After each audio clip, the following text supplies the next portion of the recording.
What would you do if you caught your significant other on Tinder? Well, one angry wife didn't hold back. So she went ahead, went on the Tinder profile, and then changed it.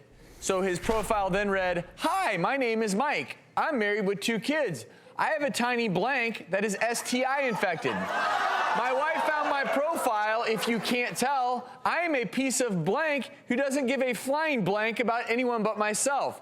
Feel free to blow me up with hate mail." She even then updated his profile with unflattering photos and submitted it to Reddit. Since then, the profile, as you may have expected, went viral. Social media, I mean, it's turning into the place to retaliate. If you have been wronged in whatever way, boom, you're going to get hit hard on social media. Yeah, but I mean, I think cheating is out of control. I probably wouldn't have handled it like that, but I kind of like, Husband. Well, and it's sad because we're having a little bit of fun with it just because clearly her response was, in many ways, you could argue is really clever, but she hit below it fails, to acknowledge how sad it is because now you have a broken family.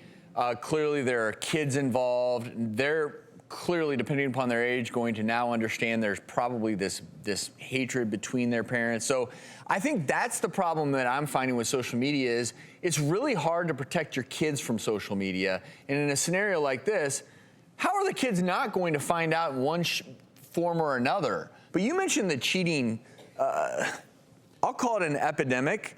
41% of marriages succumb to infidelity, but what I found interesting is that 74% of men and 68% of women said they'd have an affair if they didn't think they would get caught.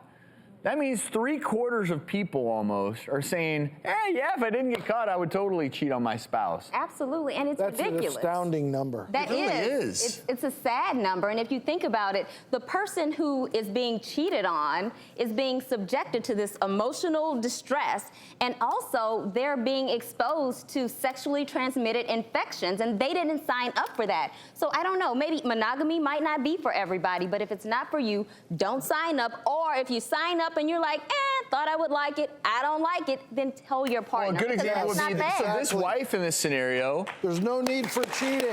You know, this wife in this scenario, think about her who now she's going to her OB-GYN. She's worried about what she's been exposed to, and that's where the problem is because you do assume, hey, I'm in a monogamous relationship.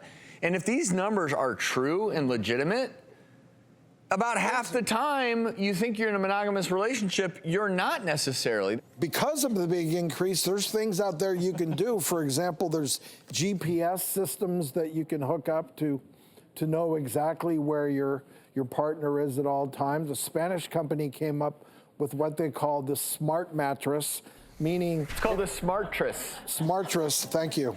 Claro que sí. That what it does, it registers who's been using the mattress. That is... But you bring up, what if then theoretically you have this smart mattress, Smartress? Let's just say that you're gone and your dog jumps up on the bed and it tells you there are a lot of... You'd have a lot of splaining to do. Right, exactly. I think there will still be false positives, but they did try to bypass that. So on the app, they'll tell you the intensity, the frequency, the pressure points. I mean, it's pretty detailed, but I think if you need a mattress to detect deception, that's about the time you should make your exit plan. Yes. Takeaway here is obviously getting back to a more serious subject to close this one out.